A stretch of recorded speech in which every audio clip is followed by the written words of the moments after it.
అయితే తాదృశీ జాయతే బుద్ధి వ్యవసాయోపి తాదృశ సహాయస్థా దృశా ఏవ యాదృశీ భవితవ్యత. అంటే దీని అర్థం ఏంటంటే కనుక ఎవరికి ఎటువంటి బుద్ధి పుడుతుందో దానికి తగ్గట్టుగానే ప్రవర్తన కృషి ఉంటాయి, అతనికి తగ్గట్టుగానే సహాయం చేసే వాళ్ళు కూడా ఉంటారు. ఇదంతా వాడికి కలబోయేటటువంటి దశకు అంటే జాతకానికి కావచ్చు, భవిష్యత్తు కావచ్చు, దీని అన్నిటికీ కారణం అవుతుంది అని.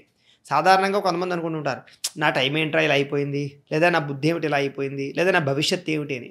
మన భవిష్యత్తు అవ్వచ్చు, మన జీవితం అవ్వచ్చు, ఇవన్నీ దేని మీద ఆధారపడి ఉన్నాయి అంటే కనుక చాణక్యుడు చాలా స్పష్టంగా చెప్తున్నాడు. చూడండి, ఎవరి బుద్ధికి వాళ్ళే, అంటే మీ బుద్ధిని బట్టే మీ జీవితం ఉంటుంది. ఎవరికి సరైన బుద్ధి ఉంటుందో ఇతరులకి సహాయం చేయడం కానీ, మంచి పనులు చేయడం కానీ, చదువుకోవడం కానీ, తెలివితేటలు ప్రదర్శిస్తూ బాగా కష్టపడి పైకి రావడం కానీ, ఇలాంటి లక్షణాలు ఎవరైతే ఉంటారో ఏదైతే ఈ మంచి బుద్ధి ఉందో దానికి తగ్గానే ప్రవర్తన ఉంటుంది. మన బుద్ధి బాగుందనుకోండి, మన ప్రవర్తన కూడా అలాగే ఉంటుంది. ఎవరికి హాని చేయకుండా మంచి చేస్తూ సహాయం చేస్తూను దానికి తగ్గానే కృషి ఉంటుంది. ఎప్పుడైతే మంచి బుద్ధి ఉందో అలా 10 మందికి సహాయం చేస్తూ ఉన్నామో, అలాగే కృషి చేస్తూ ఉన్నామో, పెరగాలని పట్టుదలతోటి బాగా కష్టపడుతూ ఉన్నామో దానికి తగ్గానే మనల్ని అందరూ గుర్తిస్తారు. వీడి పాపం చాలా కష్టపడతాడురా, చాలా మంచివాడురా, వాడికి ఏదైనా మనం చేద్దాంరా అనేటటువంటి అభిమానం పుడుతుంది. నిజంగా మనం ఏదైనా ఒక ఇండస్ట్రీయో, లేకపోతే చిన్న ఫ్యాక్టరీయో, చిన్న పరిశ్రమో, చిన్న కిరాణా కొట్టో, చిన్న ఏదైనా వ్యాపారం చేద్దామనుకున్నా కూడా మనం ఎప్పుడు కష్టపడుతూ ఉంటే, ధర్మంగా ఉంటే, మంచిగా ఉంటే మనలాంటి వాళ్ళకి ఎవరో ఒకళ్ళు ₹1,00,000 అప్పు ఇమ్మన్నా ఇస్తారు, ఏ పలానా ఏదైనా సహాయం చేయమన్నా చేస్తారు, లేదా ఒక నెల ఏదైనా వడ్డీ కట్టలేకపోయినా ఆగుతారు, లేకపోతే మనకి ఏదైనా కష్ట నష్టం వచ్చినా సరే ఆదుకుంటారు. అంటే మన బుద్ధి బాగుంటే బుద్ధికి తగ్గ పని బాగుంటుంది, పని బాగుంటే దానికి తగ్గ కృషి బాగుంటుంది, కృషి బాగుంటే దానికి తగ్గ సంఘంలో గౌరవం ఉంటుంది, దానికి తగ్గ సంఘంలో గౌరవం ఉంటే మనం చేసే పనులకి సపోర్ట్ ఉంటుంది, సపోర్ట్ ఉంటే మనం తొందరగా ఎదుగుతాము, తద్వారా మనం ఆనందంగా ఉంటాం, మన చుట్టుపక్కల ఉండే వాళ్ళు కూడా ఆనందంగా ఉంటారు. ఆటోమేటిక్గానే మన జీవితానికి, మన భవిష్యత్తుకి ఎవరు కారణమయ్యారు అంటే మనం ఆనందంగా ఉంటున్నాము, మనం సంతోషంగా ఉంటున్నాము, మనం గొప్పగా ఉన్నాము, ఎదుగుతున్నాము, అందరూ మనకి సపోర్ట్ చేస్తున్నారు, సమాజం అంతా కూడా మనకి జేజేలు కొడుతున్నారు, సమాజం అంతా కూడా మనకి ప్రోత్సహిస్తున్నారంటే వీటన్నిటికీ ఒక లింక్ అయినటువంటి మూల కారణం ఏమిటి, మూల బీజం ఏమిటి అంటే కనుక మన బుద్ధే. మన బుద్ధి బాగుందనుకోండి, ఆటోమేటిక్గా మన భవిష్యత్తు ఖచ్చితంగా బాగుంటుంది, ఖచ్చితంగా అంచనా వేసుకోవచ్చు. కాబట్టి మొట్టమొదట దేన్ని సరిదిద్దుకోవాలి, దేన్ని మనం సంప్రోక్షణ చేసుకోవాలి, దేన్ని మనం శుద్ధిపరుచుకోవాలి అన్నట్లయితే కనుక బుద్ధి కుశలత, బుద్ధి చాలా ముఖ్యం. అందుకనే చిన్నపిల్లలకి చిన్నప్పటి నుంచి కూడా అంటే నీతి వాక్యాలు కానీ, ధర్మాలు కానీ, బుద్ధిమంతుల యొక్క లక్షణాలు కానీ బుద్ధులు చెప్పడం అంటారు. దీన్ని చిన్నప్పటి నుంచి బుద్ధులు చెప్పలేదా, వీడికి బుద్ధి చెప్పేంచలేదా మీ పిల్లలకి అంటూ ఉంటారు. లేదా చూడండి బుద్ధి లేదా అంటారు. అంటే బుద్ధి లేదా అంటే దాని అర్థం ఏంటంటే బుద్ధిమంతుడితనం అంటే ఏంటంటే కనుక ధర్మాన్ని, అలాగే శాస్త్రాలని, చదువుని, విద్యని, సంస్కారాన్ని ఇవన్నీ నేర్చుకుని వాటిని అనుసరించడమే బుద్ధిమంతుడి యొక్క లక్షణం. కాబట్టి ఈ బుద్ధి చాలా ఇంపార్టెంట్. నిజంగా బుద్ధిమంతులకి మంచి భవిష్యత్తు ఉంటుంది. కాబట్టి అది చాలా ఇంపార్టెంట్ అని చెప్తున్నాడు చాణక్యుడు. కాకపోతే ప్రస్తుత కాలంలో అది తప్ప అని నేర్పుతున్నాం మనం పిల్లలకి. సరే, అవన్నీ పక్కనట్లయితే కనుక ఇంకా అద్భుతమైనటువంటి విషయాన్ని చెప్పాడు. కాలఃపచతి భూతాని కాల సంహారతే ప్రజా కాలసుప్తేషు జాగ్రత్త కాలోహే దురతిక్రమ. ఇది అస్తమాట మనం వింటూ ఉంటాం శ్లోకాన్ని. ఈ శ్లోకం మనకి చాలా ఇంపార్టెంట్ అయినటువంటి శ్లోకమే. కానీ ఈ ప్రపంచంలో దేన్నైతే చాలా ఇంపార్టెంట్గా పట్టించుకోవాలో, ఏదైతే చాలా గొప్పదో, ఏదైతే చాలా విలువైందో దాన్నే మనం వేస్ట్గా తులకనగా చూస్తూ ఉంటాం. ఈ ప్రపంచంలో అన్నిటికన్నా విలువైనటువంటిది ఏమిటి అంటే మనం మామూలుగా చెప్పాలంటే ప్రాణం అని చెప్తాం. దానికన్నా విలువైనటువంటిది ఒకటి ఉంది. ఏమిటి అంటే కనుక కాలము. కాలం చాలా విలువైంది. కాలంలోనే ప్రాణం వస్తుంది, కాలంలోనే ప్రాణం కొట్టుకుపోతుంది. వీటన్నిటిని చూస్తూ ఉండేటటువంటిది కాలం. అంచేత కాలం ఆగదు, ఎవ్వరూ ఆపలేరు దాన్ని. నిజంగా ప్రాణం కావాలంటే 1 గంట 2 గంటలు ఆక్సిజన్ సిలిండర్ మీద ఆపచ్చేమో కానీ కాలాన్ని ఎవరు ఆపలేరు కదా. అందుచేత కాలమే అన్ని భూతాలను కబళిస్తుంది, దహిస్తుంది, క్షీణింపజేస్తుంది, సంహరిస్తుంది. మనిషి నిద్రపోతున్నా సరే కాలమే మేల్కొని ఉంటుంది, కాలం నిద్రపోదు. అంచేత కాలం ఎప్పుడూ కూడా దాన్ని ఎవ్వరూ కూడా కాలాన్ని మనం సాధించలేము. కానీ కాలాన్ని తెలుసుకుని కాలాన్ని వృధా చేయకుండా మన జీవితాన్ని నడుపుకోవాలి. సాధారణంగా మనం అందరం ఏం చేస్తామంటే కాలాన్ని వృధా చేస్తూ ఉంటాం. చాలా వాల్యూ మన జీవితంలో విలువైంది ఏది అంటే డబ్బా కాలమా అంటే కనుక డబ్బు కాదు, కాలమే చాలా విలువైంది.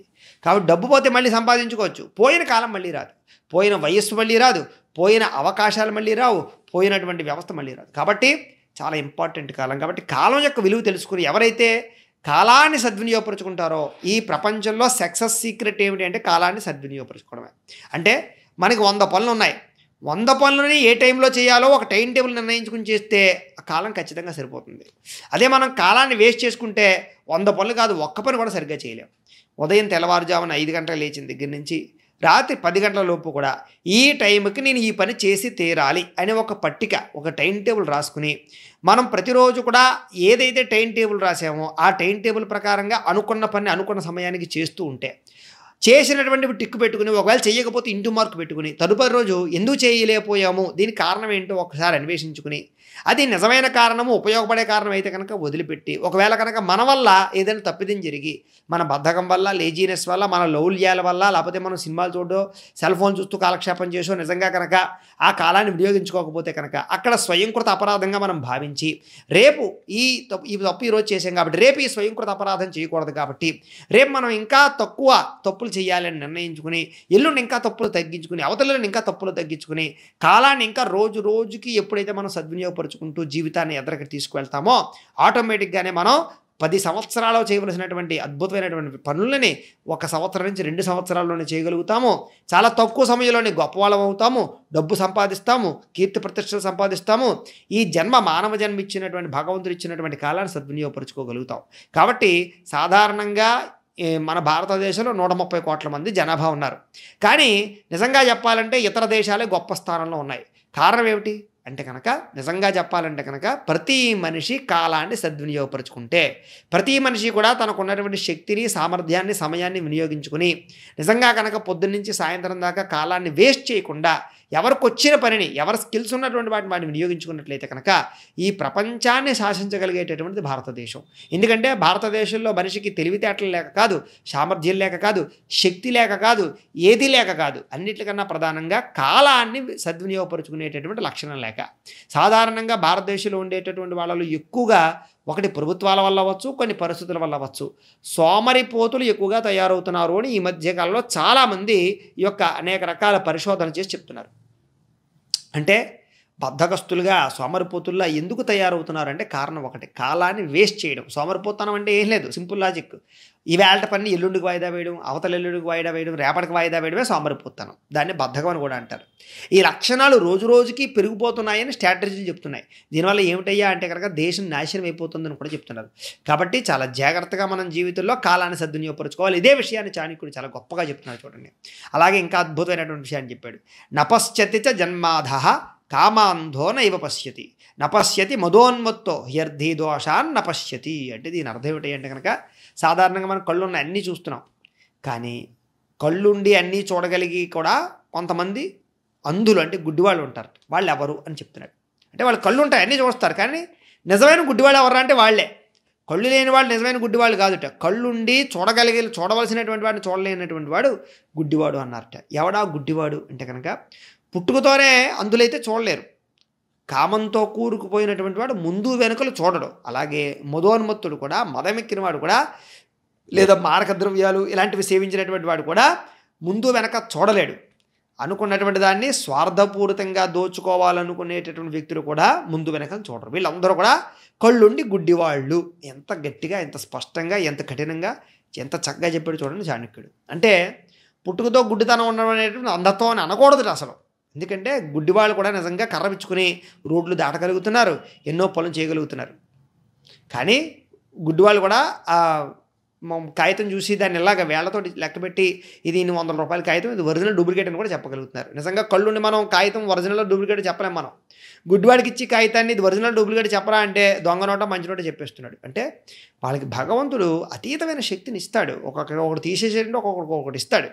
కాబట్టి ఆ రకంగా గుడ్డివాళ్ళకి అద్భుతమైనటువంటి జ్ఞానశక్తిని ఇస్తాడు, జ్ఞాన దృష్టిని ఇస్తాడు. కాబట్టి వాళ్ళు నిజంగా గుడ్డివాళ్ళు అంటే వాళ్ళు గుడ్డివాళ్ళు ఏం కాదు. ఎందుకంటే కళ్ళు లేకపోయినా చూడగలుగుతున్నారు కాబట్టి వాళ్ళు గుడ్డివాళ్ళు కాదండి. ఇక్కడ ఎవరు గుడ్డివాళ్ళు అంటే కనుక కామంతో కళ్ళుకు మూసుకుపోయినటువంటి వాళ్ళు నిజమైన గుడ్డివాళ్ళట. వాళ్ళంతసేపు స్త్రీని బలాత్కరించడం, అక్కలేని పనులు చేయడం, మదోన్మత్తులు అవ్వడం, మద్యం సేవించడం, వ్యసనాల పాలవ్వడం, లేకపోతే డ్రగ్స్ సేవించడం, ఇవన్నీ సేవించి నా భవిష్యత్తు ఏంటి, నా పిల్లల భవిష్యత్తు ఏంటి, లేదా నా వ్యవస్థ ఏంటి, ఇవన్నీ కూడా అంటే భవిష్యత్తును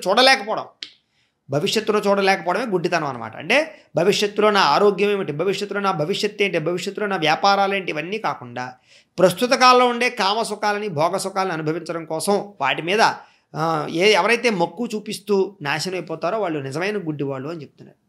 అంచేత ఈ మతవాత్సల్యాలన్నీ కూడా వీటన్నిటికీ రీజన్ అని చెప్తున్నాడు. అంటే ఒక రకంగా చెప్పాలంటే చూడండి, కొంతమంది నేరాలు ఘోరాలు చేస్తూ ఉంటారు, మోసాలు చేస్తూ ఉంటారు. వాళ్ళు కూడా ఏంటంటే భవిష్యత్తులో జైలుకి పోతామేమో, లేకపోతే ఏదో అవుతుందేమో, ఎవరైనా మనల్ని ఈ రకంగా శిక్షిస్తారేమో, ఇవాళకి ఆ దృష్టి ఉండదు. ఎందుకంటే ఈ డబ్బు అనే కాపీనం కారణం చేత, స్వార్థం అనే కాపీనం చేత, ఆ స్వార్థపరమైనటువంటి దృష్టితోటి కళ్ళు మూసుకుపోతాయి వాళ్ళకి.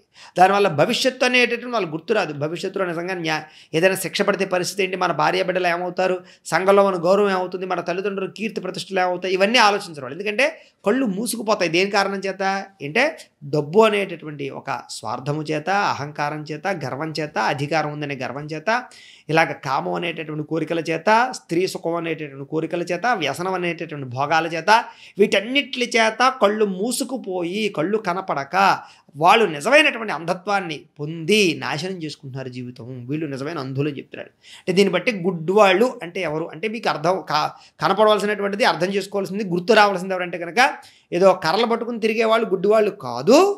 ఇలా ఉండే వాళ్ళందరూ గుడ్డివాళ్లే. వీళ్ళ అంధులు అని ఖచ్చితంగా మాట్లాడచ్చు మనం. అంటే చాణక్యుడు చూడండి ఎంత ఒక రకంగా చెప్పాలంటే మనకి ఎంత బాగా మనల్ని షైనింగ్ పెడుతున్నాడు చూడండి. ఒక్కొక్క పద్యంలోనూ మనల్ని ఎంతలా చెక్కుతున్నాడో చూడండి.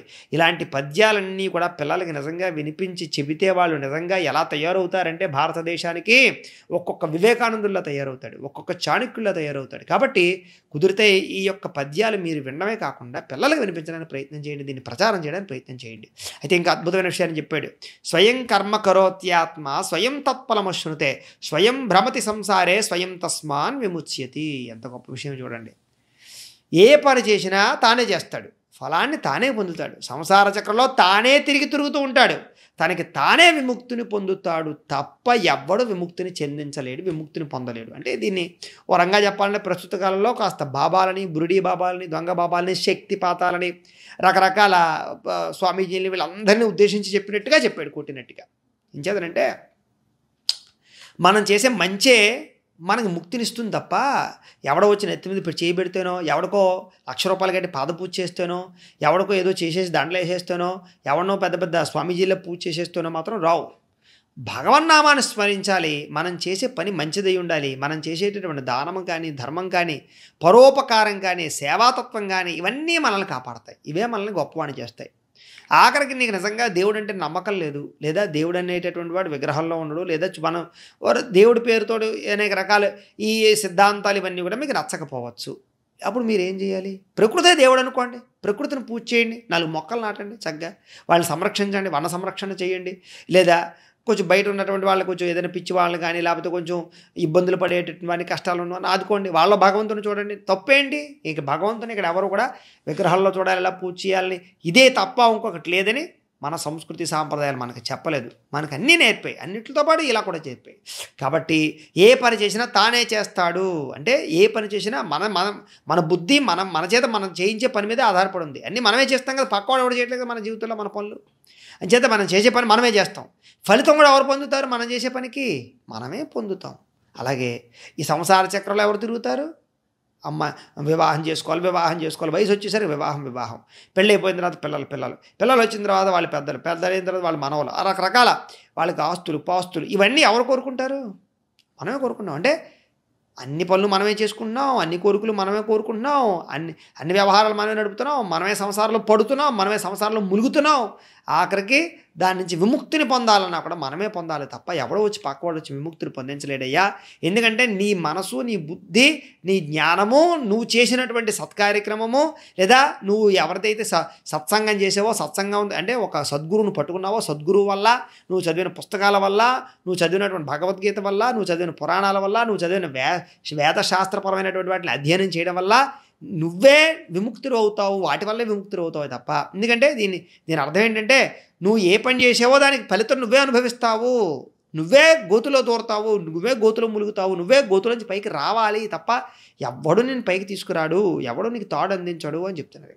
అంటే మన జీవితం మన మీదే ఆధారపడి ఉంది. కాబట్టి మనం చేసే పని మీద ఆధారపడి ఉంది. కాబట్టి మనం ఏం పని చేస్తున్నాం? మనం శాస్త్రాలు చదువుతున్నామా?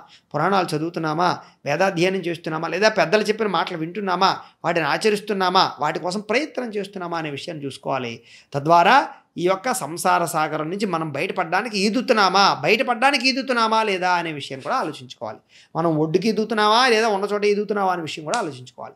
కాబట్టి ఇలా అనేక రకాల విషయాలు ఉన్నాయి. అంటే చాణక్యుడు చాలా అద్భుతమైన విషయాలు చెప్పాడు. కాబట్టి ఇవన్నీ కూడా మనం ఏదో ఒక చెవితో వదిలేయకుండా వీటిని మన దృష్టిలో పెట్టుకుని మనం వీటి గురించి బాగా ఆలోచించి మన జీవితంలో మార్పులు తెచ్చుకున్నట్లయితే కనుక మనకన్నా అదృష్టవంతులు ఇంకొకరు లేరు. కాబట్టి ఇంకా ఇలాంటి అద్భుతమైనటువంటి విషయాలు మనకి చెప్పాడో అవన్నీ కూడా తదుపరి వీడియోలో మనం తెలుసుకునే ప్రయత్నం చేద్దాం. గోబ్రాహ్మణేభ్యః శుభమస్తు నిత్యం. లోకాః సమస్తాః సుఖినో భవంతు. స్వస్తి.